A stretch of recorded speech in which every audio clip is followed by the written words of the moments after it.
All right, happy Monday, everybody. What is going on? Thank you very much for joining us here on Edmonton Sports Talk for our noon hour show. Today, of course, we've got the Oil Stream brought to you by our great partners at Boston Pizza. You can join us next Monday. We'll be live at Boston Pizza for lunch down in Beaumont. So swing on by and say hi to us in Beaumont. Tommy Gazzola is live from the rink today. Tommy G, what's up, buddy? Hi, Dusty. Good job on Saturday, my friend. Thank you for filling in for me. Appreciate it very, very much. And to Maddie as well. Habs are in town. The media circus that follows them is in town. Great to see all the Montreal media, but it gets a little busy around here. So waiting for the Habs to hit the ice right away, but it's a good Monday, I would say. Outside of Toronto, the busiest media circus in the league? Easily. I think even Montreal might travel better than Toronto. Really? Because Toronto, I think when Lamoriello came in, he kind of made it hard for the media, especially that was part of the team, like say their radio broadcasters and their TV broadcasters. He made it tougher on them to follow the team around. So, I think Montreal, and because they have French and English, I think. Yeah, I guess two languages, yeah. Boston's really good, and Chicago's all right, but it's a thing in the NHL now. You hardly see as much media traveling as 5 years ago, before COVID, certainly, and then 10 years ago. It was way, way different than it is now. So this is kind of like a blast from the past, which is all right. Nielson and Gazzola with you here. The Oil Stream is brought to you presented by Boston Pizza. Try the New York Sicilian Square Footer. And, of course, tomorrow, if you're planning a little meal for yourself or the family, Pasta Tuesday is always a thing at Boston Pizza. If you are listening right now online, you can text us anytime. If you're listening on TuneIn or iHeart or at EdmontonSportsTalk.com, text us anytime at 780-218-9999. Your thoughts, of course, on the Oilers and Avs. Fire those in. What did you learn about the Oilers and Avs, if anything, on Saturday night? 780-218-9999, or hit us up in the nasty chat as well, and we will get to those as we work our way through the show today. You will have a keyword opportunity coming up for the chance to win a trip to Vegas. That'll happen around 12:40 today here on the Oil Stream. Tommy, you are down to the rink. There's lots to discuss coming out of the game. We're going to spend a lot of time on that.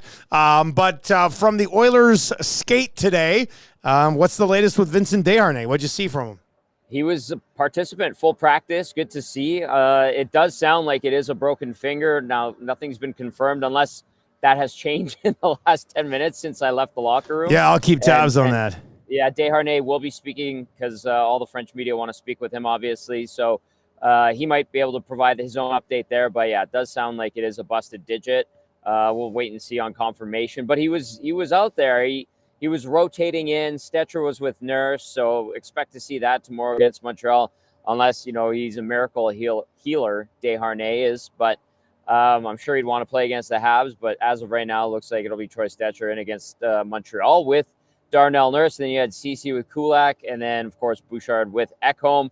Outside of that, Dusty, nothing really different or out of place. Everything was the same from what we saw on Saturday against the Avs, and what was a great game to watch for sure. But yeah, good vibe around the rink too. And despite the OT loss, the vibes were good. Like the guys on the ice were cracking jokes. They were cracking jokes with Chris Knobloch, and they're having a little bit of fun at the end, a competition drill at the end where the defense lost and had to do a couple of hard laps. So it was a good practice with a lot of pep in their step. And you know what? They don't have to be that disappointed. Obviously, the result wasn't what they wanted the other night, but man, that was a hell of a hockey game. So let's see how they roll that into Tuesday night against the Habs. Freezer Bag slides into the old inbox and says, you can play with a broken finger. Depending on how broken it is and how much pain tolerance you have and, which hand it's on. And but if he's already out there for practice, I would think that's probably a pretty good sign. Now, with that being said, coming out of that game against Colorado, man, I think it's okay to get a look at Stetcher at this point. Sure. I mean, that Colorado game made it pretty evident to me that, Desharnais and Ceci somewhat, but Desharnais pre-fight, I thought the game was processing at a level that might be a little bit quicker than he's able to deal with at this point of the season. So I think it's good to see Stetcher. You get a look at him here again. And I like the fact that they're going to put him with Darnell Nurse. We kind of got into this on our show this morning, and I said, why would you not put him with Darnell Nurse? And I know Rashog on the Got Your Back Mandate today said he kind of thought it would be Ceci and Nurse because you kind of know what you have. But to me, that you know what you have. Like, you know what you have in Nurse and Cece. So you might as well see what you have in Nurse and Stetcher, because if you get into a high-pace, high-skating series against Colorado, you're probably going to want the mobility that Stetcher can bring to the table, so you might as well see how he looks alongside Darnell Nurse. Yeah, and CC, slightly more rough and tumble, I suppose, than Troy Stetcher, but he doesn't play overly physical. He's just a bigger body guy than Troy Stetcher.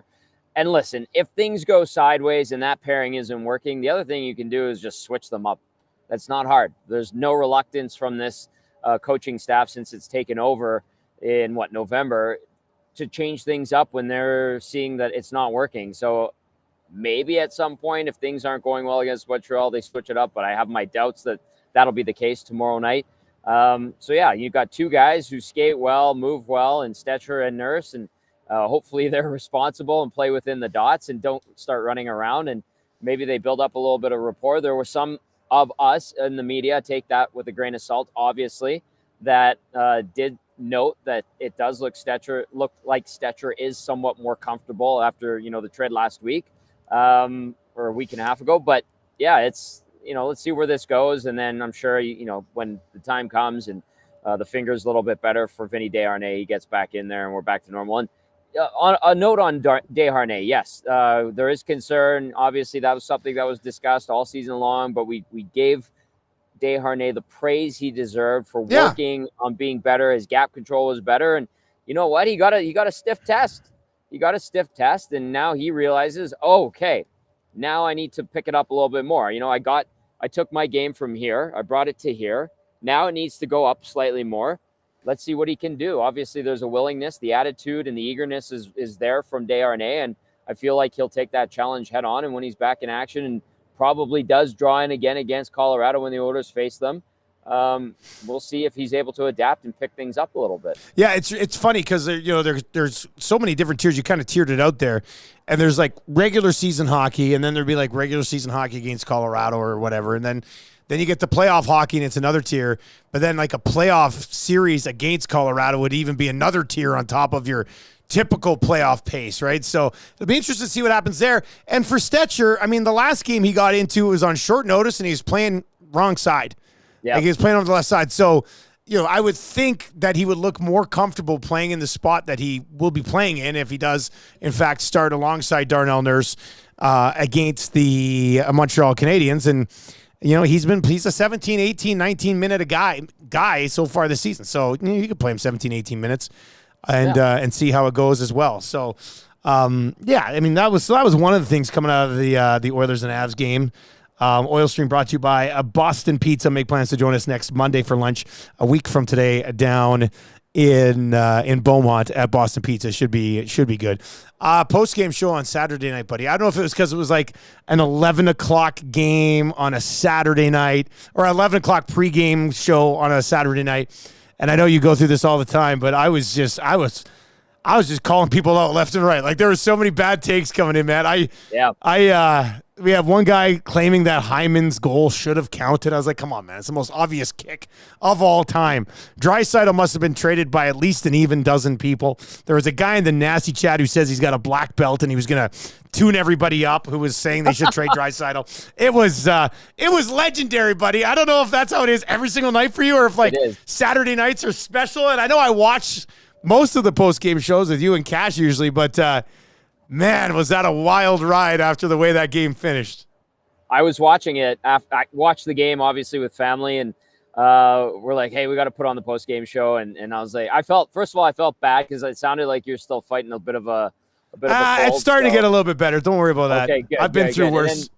The other thing, too, I did look at the text line really quickly on my phone as you were doing the post-game show just to see some of the crap that was being said. I had to close it relatively. I scrolled through a few and I was just like, not on a night off, Tommy. Not on a night off, my man. I quickly looked through and I was like, yeah, it's one of those nights. And you know what? I'm doing this for 5-6 years now. I'm more than confident in saying Saturday nights in the spring on a nice day,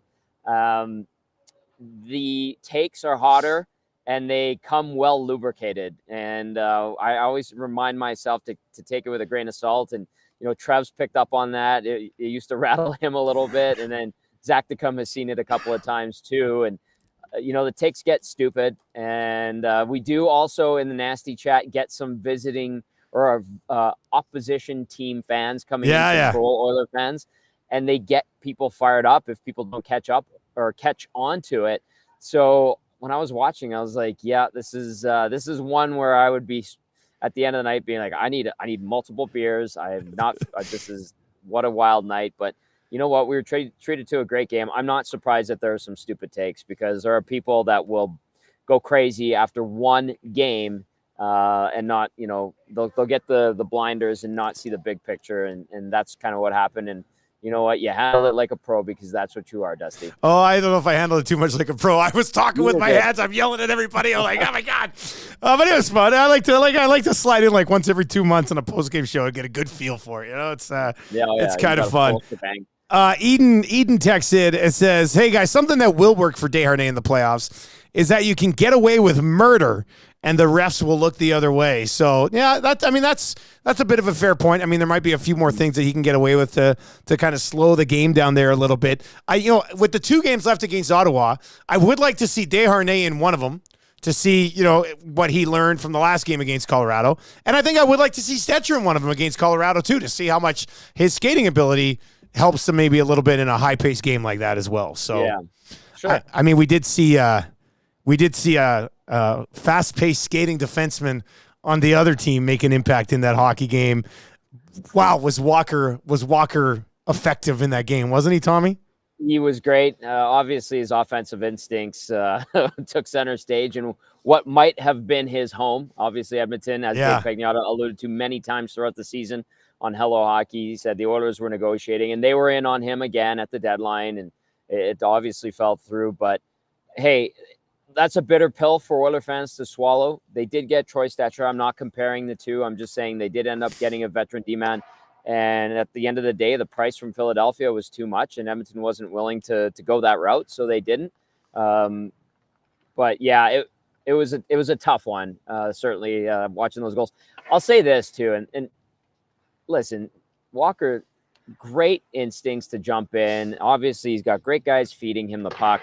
But the Oilers and the goals that they allowed in regulation, that was even in the overtime goal, busted coverage, man. Yeah. Busted coverage, like one extra step, stay with your man. And, Draisaitl owned it post-game, obviously, but that's the difference between making it to the third round and being second-round losers again. It is interesting because when you look at the goals and the way the two teams scored their goals, the Oilers fought hard in front of the net to score their goals, right? Mm-hmm. Like they had to really earn those goals. Whereas I don't want to take anything away from Colorado, but those goals didn't come as hard as the ones the Oilers had on the other end, did they? That's just facts true. Coming from that game. And I'll counter this too with Edmonton getting opportunities that they took advantage of little busted coverages and breakdowns by the Avs, and they couldn't bury them. I think of some, partial breaks, 2-on-1s, Nugent Hopkins with the breakaway being denied. Like Edmonton still got its opportunities off of Avalanche, let's call them mistakes. So it was there for the taking. And, if people are basing the entirety of the season and the outcome of the year on that game and that game alone, that's, again, wrong and short-sighted. But it could have easily have been Edmonton with the swings taking advantage of their opportunities that they got from Colorado's busted coverages. So it's a game of inches. One guy makes the save, the other guy doesn't, or one guy. Hey, how about Evan Bouchard letting up on Nathan MacKinnon? And I'm not going to knock anything. Nathan MacKinnon made a brilliant play to set up the game winner to Lehkonen, but I'm sorry, man. You have less than 5 seconds left. You tie him up. You do not let his stick free at all. I know. Because you just go in there and you eat the clock. And going in there gingerly and being like, oh, we're going to a shootout. Lovely. And you've got Nathan MacKinnon, the leading scorer in the league. That is a mental lapse that cannot, underline, bold, italic, cannot ever happen again the rest of the way. Yeah, just horrible efforts from both of those guys on that game-winning goal. It was like they were like all of us sitting around watching the game being like, oh, puck's into the corner, shootout coming. And Colorado just didn't allow it. They were just like, no, let's go get this and try to make a play. And by the time Draisaitl reacted, it was too late. And Bouchard just kind of was watching McKinnon in the corner. I mean, McKinnon kicked that puck from his left skate up behind his right skate onto his backhand. Bouchard could have very easily made some sort of play on that. So, Dusty, it was not a good look. look. You get your stick in, you tie the can opener. Who gives a crap? You take a penalty, whatever. You just don't let that puck get to the middle of the ice. And he did exactly that. He let the puck get to the middle of the ice. There were ticks left on the clock, and it's in the back of the net. Yes, Leon Draisaitl should have been on Lehkonen. The play should have died in the corner, and it didn't because he was too loosey-goosey on it. Simple as that. Yeah, it was funny because when overtime started, I'm sitting there with Trev watching the game, and they're rolling out, the two groups of three. And I said, this should be a lot of fun. I said, but the one area where Colorado has an advantage is that Makar can defend. And Bouchard necessarily, doesn't do it at that level. The Oilers kind of basically have three forwards out there in an overtime spot like that. And then, in the final play, he ends up getting beat in the corner by McKinnon on that one. I mean, as far as that game goes, and you can chime in on it, obviously, 780-218-9999, 780-218-9999. You're listening to the Oil Stream, brought to you by Boston Pizza right here on iHeart or on TuneIn or at EdmontonSportsTalk.com or over on YouTube as well. As far as the overall game goes, Tommy, I didn't really necessarily, I know people were freaking out after. We had some good comments this morning, but nothing I saw in that game really necessarily changed my mind about the series being a coin flip one way or the other. Yeah. Nothing. No. I looked at that. I'm like, well, they could have won that game. They just made dumb mistakes that cost them. And we're going to see two more really good games against the Colorado Avalanche. Simple as that.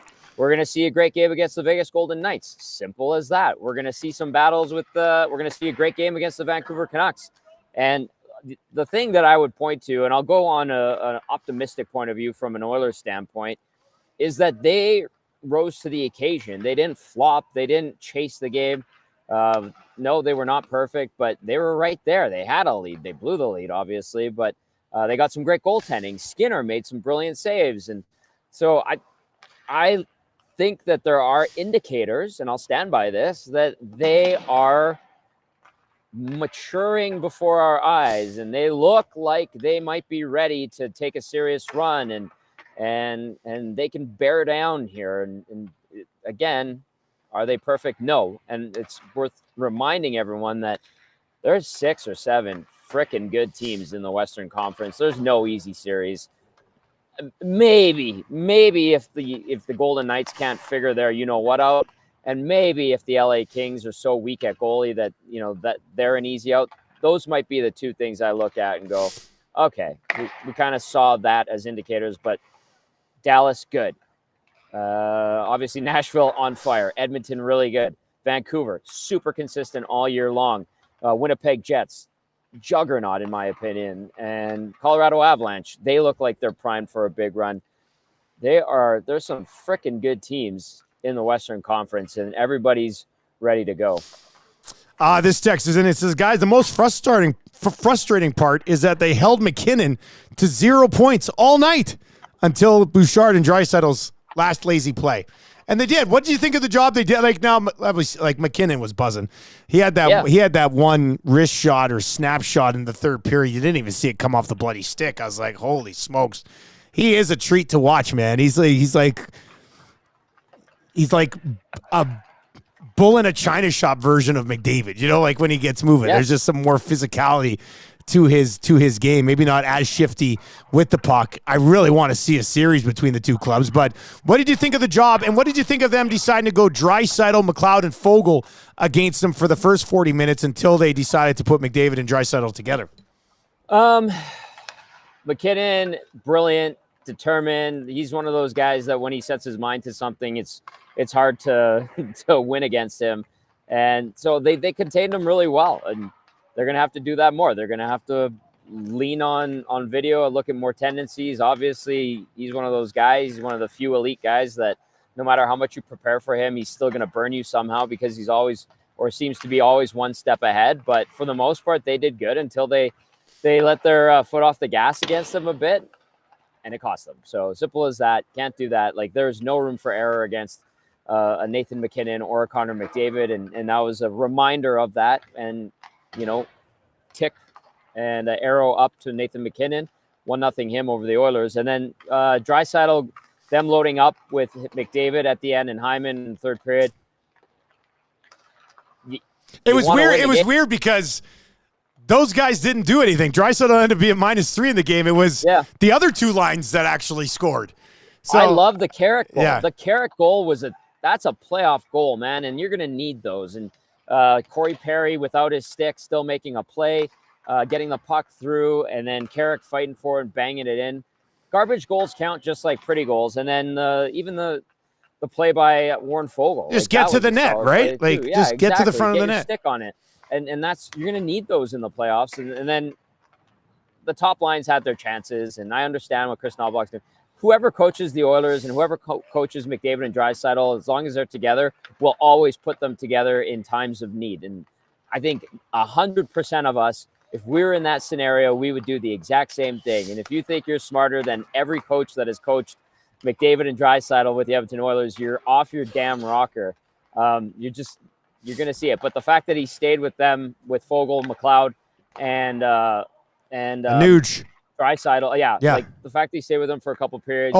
Good patience there, and then switching it up, and then it speaks to the flexibility that you can actually lean on different combinations and go nuclear in a third period scenario. Portions of the Oil Stream brought to you by Popeyes. If you're looking for lunch today or lunch anytime, or on the way home after work, swing by and pick something up. We had Surveyor Brett sent in his receipt. It's a new thing. People are sending in their Popeyes receipts, and he loaded up to the tune of about 24 nugs. So you can get the nugs, you can get the wings, you get the blackened chicken sandwiches, you get the regular chicken sandwiches, you get all the sides, you get all the dipping sausage, and you get it all in the best place where you can get your chicken. It's at Popeyes Louisiana Kitchen here. Been with us on the Oil Stream for quite some time. It is interesting, though, with McDavid, and just as far as specifically against Colorado goes, because, Tommy, I thought through the first 40 minutes of this game, I thought it had been a pretty evenly played hockey game. Like, I didn't think it was, I guess I didn't think they should be desperate for any reason, and usually they put McDavid and Draisaitl together when they're like down a couple and it's a weaker opponent and they can kind of storm back. So I was a little surprised that they put them together because it was still just a 1-0 hockey game. The Draisaitl line had been doing pretty good against McKinnon, like at least managed to contain or hold them off the score sheet. McKinnon and Nichushkin and Rantanen are always going to get theirs. So I was a little surprised in that. Like, if it would have been 3-0 Colorado, I would have expected them to do it. But it was still a 1-0 hockey game. So I was a little surprised by that. So come playoff time, like, do you think they operated the same way where they always start apart and then in the third period, if it's a close game, they go together? Or what do you think they would do because if you put them together, I would think in the playoffs, they're going head-to-head with McKinnon, probably. Mm-hmm. So how do you expect them to do that if they do meet in the conference final? I'll float this one to chew on at you. What if Chris Knoblauch, Glenn Gulletson stack those guys up to try to hit the gas a little bit more and force the Avs to chase the Oilers or try to test, I think the right word is test the Avalanche and against that group to see how they handle it. Yeah. What if that was Chris Knoblauch trying to see how Jared Bednar would react, how he would adjust to this look? So, maybe there was some benefit to Knoblauch trying that hand and seeing how the Avalanche would respond and maybe trying to goat Bednar into doing something and expose a look or two. So I think that might have been a little bit of a mental game between Knoblauch and Bednar. So that's something that I wonder, because you didn't necessarily need to go to those guys in the nuclear option, but he went to them and you're going, what the hell's going on? Yeah. Yes, they were down, but they were getting opportunities. Sense. They weren't burying it. But like maybe it was Knoblauch trying to throw something at Bednar and seeing, all right, let's see your move. I'm doing this. These guys might score on you guys. Oh, by the way, I'm confident in my other two lines and rolling out there regularly, and they might score. And they did. They did.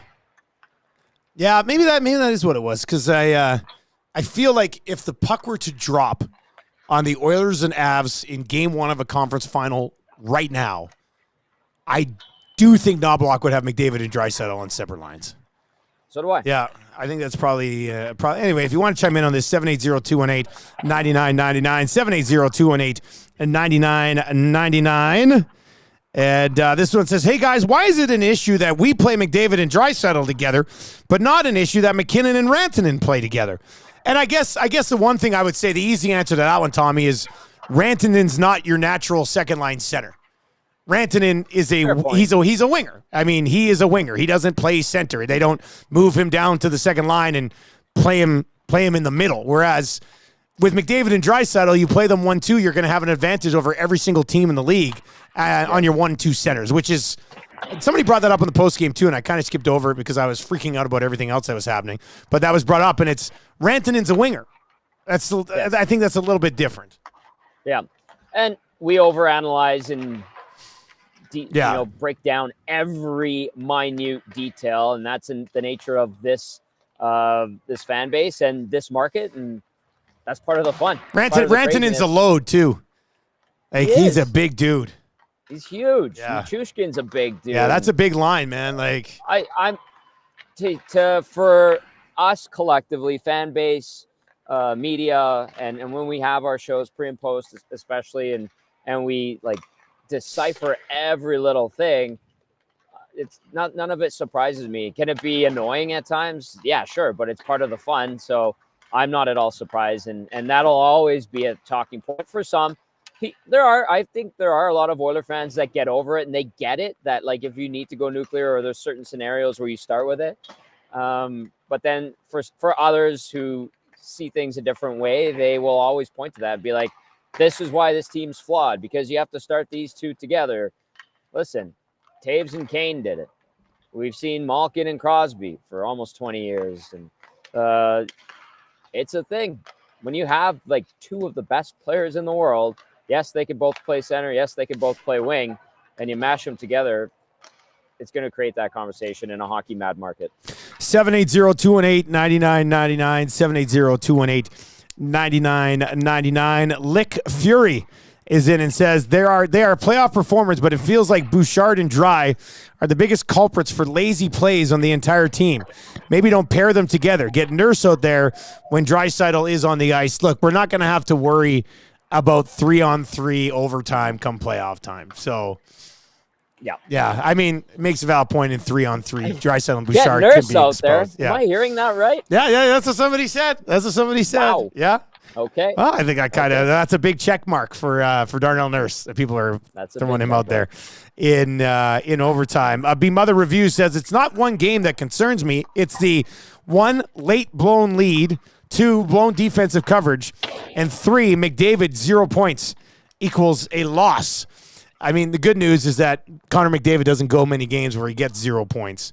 And if they can get into a playoff series against Colorado and they like their matchup with Draisaitl trying to battle against a McKinnon line, nothing against Casey Middlestad or anything else that they got going on, but I think I tend to take McDavid and Hyman and Nuge over any of those other matchups that Colorado might be able to throw at you. Now, the blue line, well, we'll discuss that in a second, but from a forward group, Tommy, we talked about it on the oil stream. Let's just get into it. On the oil stream on Friday, we went through the two teams, and we're like, forward group, check for the Oilers depth-wise. And after watching the game, I'd still think that was the case. On the blue line, check on the other side for the Colorado Avalanche. And after watching the game and the impact of Walker, I mean, that's a no-brainer. The Avalanche have the better blue line when you compare it to the Edmonton Oilers. Yes. And then between the pipes, we haven't even got to this conversation yet.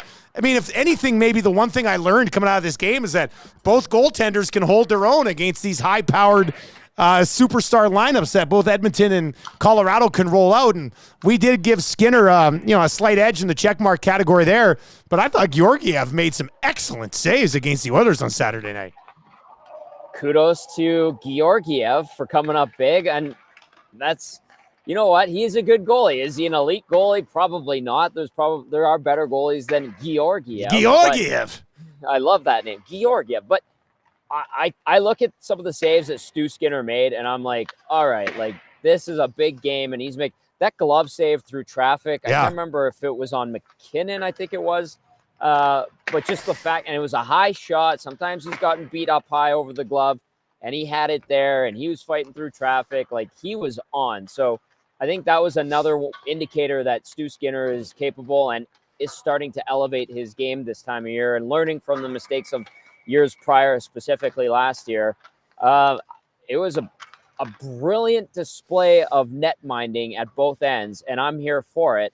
And then at the end of the day, a breakdown led to a couple breakdowns and soft plays in the defensive zone gave the Avalanche arrow up. But that game was there for the Oilers, and who's to say that maybe next game it's Edmonton taking advantage of Georgiev a couple of times because there's some breakdowns defensively by the Avs. It can happen. These two teams are so evenly matched, and it's roll the dice, man, on any night if they get together in the postseason. That's all I'm going to say. I described Georgiev as me when I try to play NHL goalie mode, and you're just like, like you're trying to figure out the controls and stuff, because he made some saves where like it looked like he was still sort of mid setting up and they were just shooting into his pads, and he was but he was great at it. He had a really good game, but he still looks a little bit odd. Like he's a different type of goalie than Stuart Skinner. All right, that's safe to say. They play the position a little bit differently, and I'd be I want this series. I just break it down. I know some people might want to not play Colorado, but I want this series, man. I think this would be a real good conversation from start to finish, man. Dude, there's no cakewalk to the Stanley Cup. No, exactly, right? So give me this series. It's going to be high stress for Oil Country every single game. The one series that might happen where they might not have to stress every night could be LA. And I want to emphasize could, but I think LA is going to bring it. I still feel like LA will give her. I mean, that's not exactly. Yeah. Every game will be high stress. Every game, people are going to be concerned, and there are going to be mistakes. But I think we're in for some epic series this postseason, and I have no qualms saying I think the Oilers are a legitimate Stanley Cup contender. Oh, no, definitely. As somebody texted in, I don't know if it was a text or on the Nasty Chat. I'm going back to the postgame again, but he was just like, this just goes to show how the Oilers match up against a legitimate Stanley Cup contender. And I was like, I don't know if you're trying to take a shot at them or give them praise, because they played a legitimate Stanley Cup contender very well tonight, because they too themselves are a legitimate Stanley Cup contender. You know what I would respond to that text with if I was on that night? I'd be like, yes. You nailed it. Yeah, you got it. Nailed it. You got it. Yeah. Good job. Yeah, I freaked out a little bit more than that, but I was tired. I was like, why? At one point, because they're like, I think the officials cost them tonight. And I basically said, it's 11:20 on a Saturday night. I'm not sitting here talking about officials when they didn't cost them. They didn't cost them that game. Like, come on. All right, let's get some more of your reaction here in the Nasty Chat. We'll get to a few of these. Zedmo, interesting comment here. He goes, guys, they're still just a one-line team with a weak defense. Tommy, you don't view the Oilers as a one-line team, do you? Like, Zedmo, you know better than that. Like, I know Zedmo likes to drop some takes in there, but that's not a good take. I'll leave it at that. Yeah, I don't see, like, I think Draisaitl, McLeod, and Fogle can be impactful. And then, we'll talk about Henrique maybe a little bit later on. How many chances did they get the other night? Yeah. No, Fogle scored. I don't think you can call the Oilers a one-line team. I mean, no. Zedmo. Oh, classic Zedmo. That's what people are probably thinking right now. Like this. Yeah. Stirring it up. Just stirring it up. Stirring it up. X-Ray J says, I like Leon on the second line with McLeod and Fogle. There is a time and place for going nuclear. Game in and out, I find opponents simply stack their defensive alignments. So, I think you leave them all where they're at. And that's where they are. That's where it was at practice today, right? Draisaitl and McLeod and Fogle. And, I think the games this week, Tommy, will give them a good chance to kind of get some more momentum going with Draisaitl, McLeod, and Fogle, really. Not a bunch of stalwart opposition rolling in this week. Go out there, play the right way, try to iron out deficiencies, try to get a little bit of retribution against Buffalo, who you didn't play very good against 2 weeks ago, and take care of business. TCB, collect points, make sure you play the right way going into the last couple weeks of the season. And then when you get those big games, Colorado again a couple times, obviously Vegas, Vancouver, LA, play the right way, and hopefully you have momentum and you're starting to iron out the kinks and get rid of bad habits. I don't think there's a lot of bad habits outside of mental lapses in the D zone that it clearly cost them. Outside of that, like, they seem like they're dialed in. Let's see if that continues to grow a little bit and they take it from what they've built. I really want to shake a finger at Ryan Nugent-Hopkins for not just scoring on the breakaway in overtime. Yeah. Unbelievable. Yeah, I thought for sure he was going to go low blocker. I guess that's why he probably decided to deke backhand, but never really had a sniff. I mean, Georgiev almost took that off his blade with his glove by the time he released it. I know. So, yeah. I was surprised he made that move because you know what? Nugent-Hopkins likes to go low blocker. Yeah, how often does he go backhand? Like, how often? Like, he always is shooting. And there weren't any – I watched it in slow-mo once or twice yesterday, and there weren't any, like, little subtle head fakes. I don't know if he dropped his shoulder or not. I think he just went in straight up honest and waited to see if Georgiev made the first move, and he just outweighted Nugent-Hopkins. Not a great breakaway and certainly not his best. And I thought he would for sure be going low blocker when I saw that. And then I was like, really? And it wasn't even forehand backhand, Dusty. You know, you see a little forehand shimmy, shake to the backhand. It was just, I'm going to go around and try to scoop it and shovel it above your glove. And I didn't sell it. He ran out of room and then put it right into the glove of Georgiev. Let's see. Let's get to this. Obviously, portions of the Oil Stream brought to you by One Putt Virtual Golf, and they are bringing back their final 4-man cash scramble of the season with a guaranteed prize pool of $1,500, regardless of the number of teams. The tournament will run from March 25th till April 7th. It only costs $250 for your team to enter, and it includes 4 hours of golf to complete your round anytime within that tournament window from March 25th to April 7th. Previous tournament had 24 entries for a total prize pool of $2,400. Sign-up closes on March 24th. So you got about a week left to sign up for this. To learn more, visit www.oneput.ca/scramble or visit their Instagram account at OnePutYEG. Once again, that is a 4-man cash scramble, $250 to get in. Play with your group anytime between the 25th and the 7th, and minimum $1,500. Last time it was $2,400 in prizing as they had 24 entries. One good last chance to kind of get ready for the upcoming golf season. Your messages to 780-218-9999, 780-218-9999. Mo is in the nasty chat. Let's address this. He's put it in a couple of times. I see Penner's Pancake saying, Tommy, can you put the above comment to bed, please? Mo is saying, good day, gentlemen. Not sure if you want to discuss this, but is there any truth to the rumors regarding a rift between 91 and some of the guys in the locker room? Tommy, any thoughts on this? I'm not surprised that we're hearing it. I'll say this. He's been yucking it up with the guys on the ice and in the locker room, and everything I've seen leads me to suggest that he's starting to get his mindset for the playoffs, and he's on good footing with everybody that I've seen him yuck it up. But I'm not surprised that this has popped up because he's had an up and down season. Yeah. And then the other thing too is that that is generally his MO.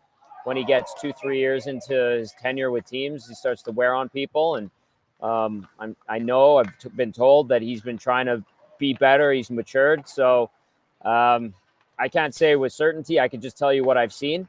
And it seems like he's in good spirits with everyone. Today on the ice, him and Pickard were having some laughs. I've seen him in the locker room joking around with guys like today even. So that's the extent of my knowledge right there. But I'm sure it's something that will be revisited in the summer. I'm interested to see how he impacts the playoffs, to be honest with you. Yeah. Right? We know Evander Kane has a game that can have success in the postseason, and especially with where he's at right now on this line with Henrique, Tommy, if they can somehow find a way to move the needle come playoff time, that goes a long way for this team. Yeah. And any personal clashes or friction personality-wise, generally when everybody's on the same page, chasing the same goal, that stuff goes by the wayside. So whatever, issues might pop up on any team during the dog days of a season when everybody gets focused and buckles down and takes a look at the task at hand and gets to work. A lot of that stuff goes by the wayside. All right, 780-218-9999. What about his sentiment so far?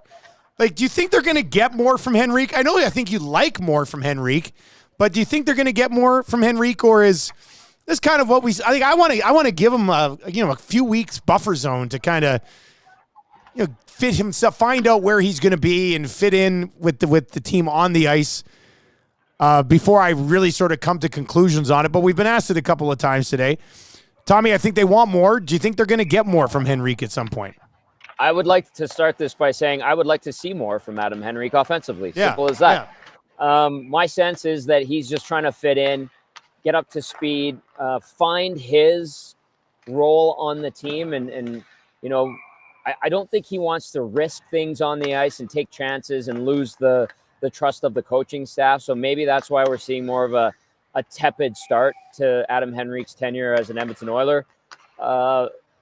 If he gets an opportunity, if he starts to get opportunities and buries one of them, then I think, we'll start to see that momentum build for him. But as long as his overall game continues to get better and he looks like he's fitting in well as we get into the end of the season, I'll be happy with that. But I still think 10 points in the last, 16 games or 17 games here is more than reasonable to shoot for Adam Henrique. Get into that 50-point range, and then you go into the postseason. And when you're on the ice, you're defensively responsible and you can be trusted. And then at the other end of the rink, you're a threat to score at all times because you have some rhythm and you do have natural offensive instincts coming off a pretty good regular season. So I'd like to see more. Has it been there offensively? No. Is there more to his game? Sure. But I think he's trying to go in there and be very responsible about determining his role as a member of this Oilers team. 780-218-9999. Get that number ready because I have the keyword, the final keyword of the day, of the Monday. 4 more chances to qualify tomorrow, 4 more on Wednesday, 4 more on Thursday, 4 more on Friday, and 1 more on Saturday with Hello Hockey. Your keyword today for the EST Flyaway to Vegas. We are teaming up with Fly YEG. They've got a ton of direct flights. Your sports trip starts with a nonstop flight from Fly YEG. Visit flyyeg.com for more. We are giving away that trip to Vegas. You are about to qualify for it. Make sure you stay by your phone. And it is 2 nonstop flights, Edmonton to Vegas, 3 nights accommodations, tickets to a Cirque show courtesy of the LVCVA, and the flexibility. You have to book it in the next 2 months, but you can schedule it for any time in the upcoming calendar year. So, or 365 days, however you want to break that down. Here is your keyword. You just have to text us right now to 780-218-9999, 780-218-9999. Your keyword today is shopping. Shopping. Text the word shopping right now to 780-218-9999, 780-218-9999. We'll give you about 5 minutes to get in here, and then Zacticum will get one of our qualifiers on the line before the end of the oil stream today. Once again, your keyword today is shopping. SHOPPING. Tommy, do you do much shopping when you go to Vegas? Not really. Everything's very expensive, although you can find some great deals at the outlets. I was going to say the outlets. I've been to the Vegas outlets one time. One time when I went down with my wife, who I think was still just my girlfriend at the time. I'm pretty sure we hit the outlets in Vegas. And there were some pretty good deals out there, man. Like shopping on the strip, gonna run you a bit, but you hit those outlets and you could clean up. You could do pretty good work out there. And the outlets down there, I mean, most outlets have some pretty good stuff. So yeah, I would prefer outlets. I hate shopping. First of all, I hate trying stuff on, and I figure there's way better things to do with my time. Online shopping, I think, is the way to go. But there are some people that love to get their Louis Vuitton bags and their Versace slippers and their Gucci this and Prada that. That they get so, enamored and caught up in the moment that they'll be like, you know what? I'm going to spend $1,500 on these sunglasses because they're usually pretty inebriated. Maybe they won some money. and one in Rome, or in this case, one in Vegas. Tommy, let's play this game. What is the most that you've ever spent on an article of clothing? Like you got like $1,000 suit or something, or yeah, like it's $1,500 on like a suit or something like that. Yeah, I think I'm probably between $1,000 and $2,000 on a suit. But that's it. Like outside of that, I really don't buy anything fancy for myself ever. No, and I don't like cheap stuff either, but I like to find good stuff. And there's sales all the time at like really good stores and outlets and stuff like that. So I kind of wait for those and take advantage. I find a couple of brands that I like, and then I just find the deals and join their mailing list. And when you get those offers, like 50% off. I get an email every day of my life from Indochino. Every single day, I'm like, man, guys, how many suits am I going to buy? Like, I've got enough of these things. I've already got enough of these things. My goodness. Yeah. Well, big fan of Modern Measure here in Edmonton. They've hopped on board with us at Hello Hockey. So there's a couple of great options locally with local owners and businessmen and women that are putting together a lot of high-end fashion opportunities and options for people. I was a little surprised that you said you don't like to try things on. I feel like you'd love to try things on. I hate it. Really? But like if you're getting a suit or something, would you go off the rack or custom? And if you're going to, you have a price point that you're willing to spend, I'd 100% go custom because it's made for your body. And you're not putting on something standard and then a tailor has to go in and try to fix it to fit your body as opposed to having it made specifically for your body. So there's good deals to be had that way too, especially locally with local companies. So I like to do that. 780-218-9999. Zach will call a qualifier here in a little bit, so make sure you get in that keyword one more time. Today is shopping. Jenna says, my Bulls starter jacket in grade 8 was like a whole year's allowance. That would have been.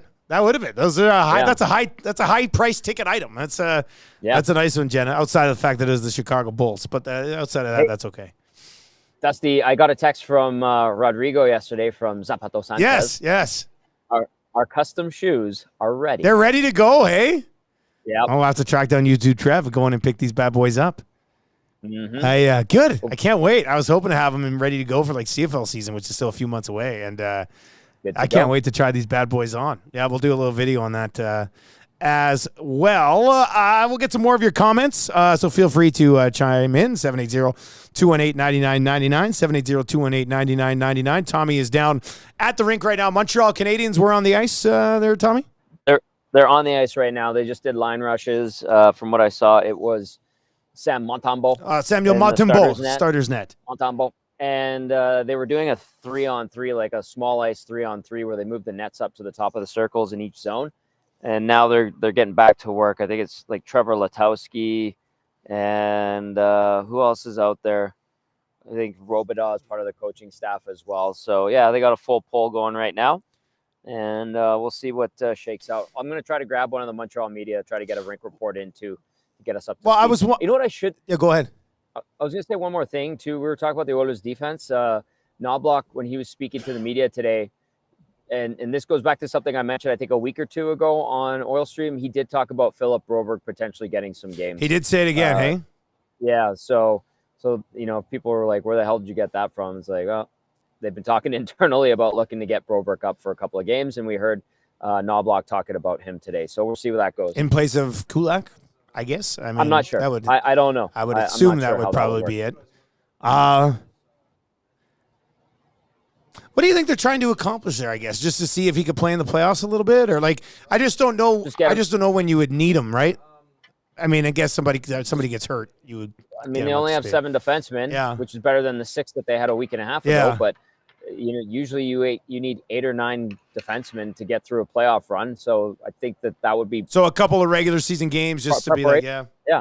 You don't think it gets to a point where in the playoffs Kulak is healthy scratched and Broberg is playing, right? Like, I know. Why in your right mind would anybody even think that? Well, I don't know. Everybody who seems to be watching him in the American League is like, oh, yeah, he's playing really well. And now we're like, they're going to give him some games up here. So I was just curious. Like, I don't see it. I think it would be crazy to take Kulak out of the lineup for Broberg, but I don't know. I'll bring it up again. If anything, it would be A, to see what they've got, get the guy up to speed, and B, maybe rest some guys. If you're in a position where you can do that. Yeah, what say you? 780-218-9999. How does playing well in the AHL as a guy who has essentially shown nothing in the NHL justify him getting called up in the postseason where he has he has minimal experience, I should say, and you're going to take out a guy that rises to the occasion in the playoffs? I don't see it in the NHL for 10 years. Yeah. If anybody in their right mind thinks that has any sound logic to it, give your head a shake. It doesn't, does it? It just doesn't. I mean, Kulak's been good in the playoffs for the Oilers. Like, I don't know. There's nowhere to play him. There's nowhere to play him if everybody's healthy in the playoffs. But and then if somebody says Broberg is a better skating defenseman than Kulak, I would disagree with you. I think Kulak's one of the better skating defensemen on the Oilers. Does he make bad reads from time to time? Does he get caught? Like that goal that they scored the other night, Kulak shouldn't have pinched. Yeah, that was a tough pinch there. Yeah, right. But right away, Kulak knew that he effed up. So anyway, I'm getting into a tizzy on my own. Yeah, because I get frustrated because I know those people. There are texts that come in like that, and it's like, can you take a step back and use logic, common sense, and reason for a second here? Sorry. VR Montenegro on the nasty chat says, "You know who else is playing well in the AHL?" I'm not even gonna mention the name for you today, Tommy. It's a Monday. We don't even need to Phil Kemp.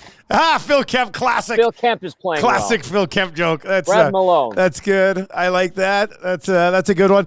All right, Tommy. Here's what we'll do. I'll let you go. I'll do the qualifier here. I know you got to do a rink report with some Habs media, so I'll let you. Well, actually, quickly before we let you go, because we do have our qualifier on the line. What is the vibe from Habs media you talked to today about where they're at right now? Like, what type of vibe is Montreal coming into this bad boy in? Well, they're trying to figure out what's going on with Marty St. Louis. Yeah. Speculation, something to do with one of his boys. And so it's just kind of, they're mopping up the season, right? Like, it's another one of those. I've been there with the Oilers in the, 2010 to 2015. I was going to say for about more than half a decade. That's the vibe around these Habs. And, they're looking at the young guys and trying to pluck some positive storylines, looking at what might be in years to come. Maybe next year. So that's kind of where they're at. That's how I would describe the vibe around the Habs. All right, buddy. Well, we'll watch for the rink report on Edmonton Sports Talk YouTube a little bit later on, and we'll talk to you on Wednesday, Tommy. Sounds good, Dusty. All right, there you go. That's Tom Gazzola. He will have your pre- and post-game at Bourbon Street, West Edmonton Mall on Tuesday. If you want to swing by and see Tommy on Tuesday, we'll plug that a little bit more, give away a gift certificate tomorrow morning on the Nielson Show. We will be live at Boston Pizza in Beaumont next Monday for lunch if you want to make plans to swing by and see the boys. We'd like that. Zacticum, who do we have qualifying here, our final qualifier of the day? Jeff is qualifying as our last qualifier of today. Yeah. Let's go to Jeff. Jeff, congratulations, buddy. Sliding in. Last spot of the day. Congratulations. It's been a tough battle, but I finally got in there. Finally got in. Well, we still got lots of time. We're in week 2. We're doing 7 weeks of qualifying, so still lots of time for people to get in. When was the last time you were in Vegas, Jeff? I was actually there a week after the Super Bowl. So. Oh, okay. So, February. We were there Super Bowl week. You rolled in just after. Where'd you stay? At the D on Fremont. Oh, down on Fremont. Man, I love Fremont, but I've never stayed on Fremont. What's it like staying down on Fremont Street? It can be a little noisy, that's for sure. Yeah. Are you an old Vegas guy? Is that your stick? Like, would you go back and head down to Fremont again? Yeah, for sure. Yeah. I usually like to hit it up once a trip. We didn't get there down there this time. We were too busy with work, but Fremont's pretty good. Who would you bring with you if you win this grand prize? Either my brother or my cousin, depending on work schedules and stuff, probably. All right. Okay, man. I man. with the wife last time, so. Oh, that's nice. So, yeah she just went. So, take a family member. Not a bad idea. Right. Yeah. All right, Jeff. Well, you're one step closer, man. Good luck the rest of the way in this contest. Right on. Thank you. All right, there we go. That's Jeff. He's the latest again. And, of course, whoever does win this trip with Fly YEG, it's the EST Flyway. Make sure you're listening every single day, 4 times per day, and then obviously on Hello Hockey on Saturdays. But make sure you're listening 4 times per day. Next keyword will be tomorrow morning on The Nielsen Show. 2 nonstop flights, 3 nights accommodations, tickets to a Cirque show as well, presented by Fly YEG and the LVCVA. That's the Las Vegas Convention and Visitors Authority. Nonstop flights over 50 destinations. Your sports trip starts with a nonstop flight from Fly YEG. Visit www.flyyeg.com for more. But whoever wins that trip, I'm going to have the hardest skill testing question ever. And I'm going to be like, if you really want this, here you go. And you're going to have to bed mass the hell out of this thing and see if you can actually make that work. Zacticum, do they still do bed mass in high school? You just recently finished high school. Yep, bed mass, I think it's more junior high. I guess going up, yeah. I haven't used it in a few years here. What's bed mass? Brackets? Yep. What's the E? Oh, Maddie, what's the E in bed mass? Exponents. I knew Maddie would know. Yeah. Brackets, exponents, division, multiplication, addition, subtraction. There we go. Man, that exponents really throws a loop in there. Yeah, because I know everything else, and then the E, I'm like, what? Yeah. Or ped mass, I guess parentheses or brackets. Is that what it is? Yeah, it was always bed mass. I go by bed. Okay, yeah. Exponents. Okay, there we go. That would have sucked. Look at all the nerds texting in. That's great. Excellent stuff. All right, that's going to do it for the Oil Stream today. Your next chance to qualify right here at Edmonton Sports Talk. And tell your friends. It's happening 4 times a day. Nielsen Show, Lock Shop, Hangout, Oil Stream, /2 Guys, whatever our noon hockey show is that day. So tomorrow you'll have a chance on the Nielsen Show, on the Hangout, on the Lock Shop, then on 2 Guys and a goalie as well. Tell your friends.